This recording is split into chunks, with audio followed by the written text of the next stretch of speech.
Hola, yo soy William Ospina, escritor colombiano. Bueno, yo siempre he sentido un interés grande por el romanticismo, primero porque la poesía de los poetas románticos ingleses y alemanes, y también seguramente los franceses, aunque no con la misma intensidad, marcó mucho el comienzo de mi relación con la poesía. Eh, y porque, bueno, es una galería tan grande de autores, de temas, de músicas que influyeron demasiado, diría yo, influyeron muchísimo en toda la literatura posterior de Occidente. Yo creo que no hay obra literaria que no sea deudora de ese movimiento romántico, de esas ideas, de esas pasiones, de esos sueños, de esa mirada sobre la naturaleza, de esa nostalgia por el mundo clásico, de esos preguntas por la belleza, por la estética, por la libertad y de ese gran sueño de libertad que fue en todos los campos de la realidad el romanticismo. Yo creo que siempre, lo que pasa es que no sabemos a qué llamamos azar y a qué llamamos destino. A veces creemos que todo lo que nos pasa es casual, es contingente. A veces creemos que lo que nos ocurre está como determinado, está como prefijado. Y bueno, vivir en esa incertidumbre es como el destino de todo ser humano, porque nunca sabremos realmente si nuestra vida estaba escrita de antemano o si la estamos improvisando. Yo creo que sí, yo creo que al comienzo es un espacio misterioso, es una morada inquietante y es el sitio donde convergen muchas cosas. Pero a medida que avanzaba yo en mi búsqueda y a medida que avanzaba la construcción del libro, empecé a sentir que Villa Diodati no era solamente una casa, ¿no? Sino que era un sitio significativo y que tal vez Mary Wollstonecraft, Shelley tenía razón cuando dijo que era un sitio sagrado. En algún viaje a la India, yo oí decir que,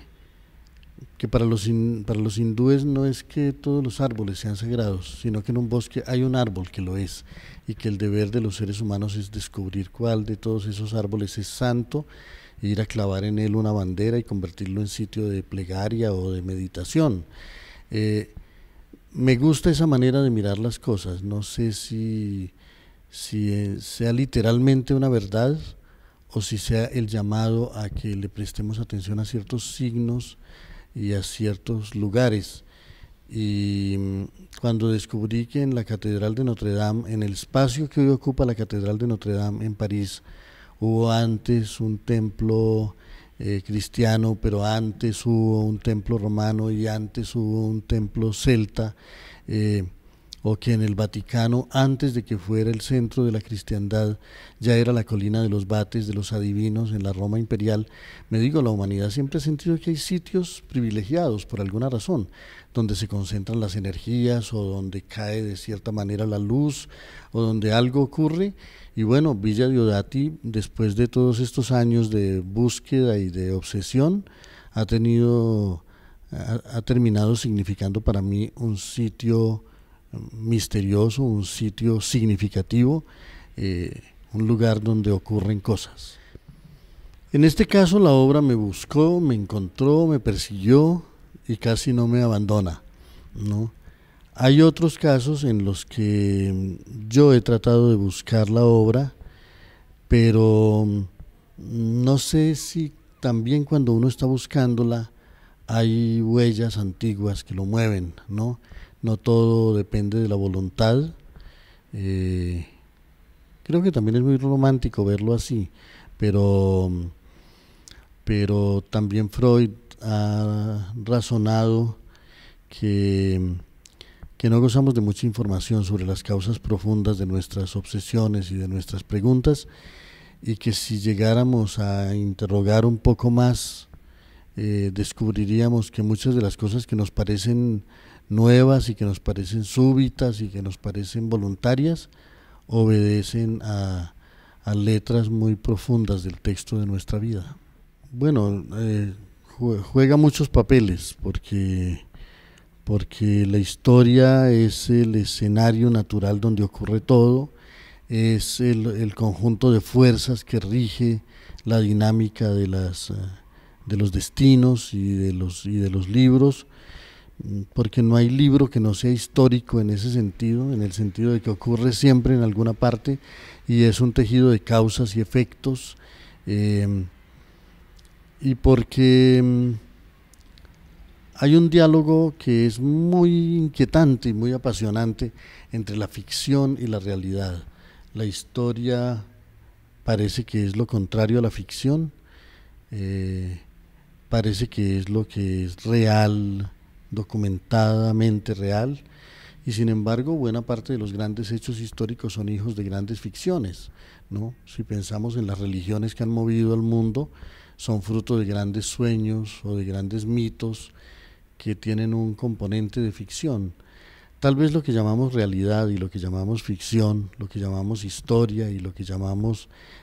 fantasía, son solo grados de realidad, ¿no? Maneras distintas de manifestarse la realidad. Él siempre fue un personaje muy atractivo para nuestra cultura,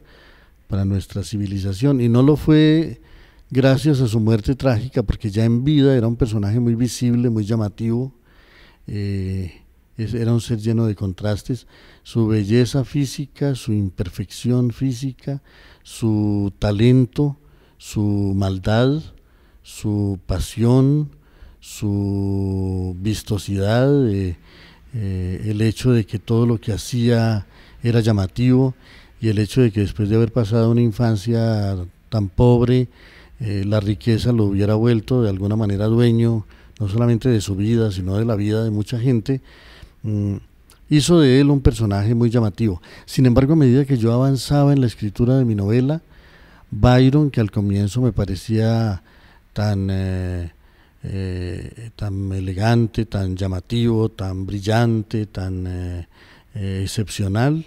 empezó a perder brillo cuando apareció Shelley en la escena, porque Shelley, siendo un personaje mucho menos enfático, mucho menos colorido, mucho más tenue, que casi no hablaba, que no hablaba sino lo esencial, que no estaba lleno de grandes gestos y de gran histrionismo, empieza a convertirse en un ser mucho más verdadero, más profundo, más lleno de convicciones, más lleno de ideales, y ya lo que sentí no fue admiración por Byron, sino el asombro de que dos seres tan distintos hayan llegado a ser tan buenos amigos y se hayan influido recíprocamente de esa manera.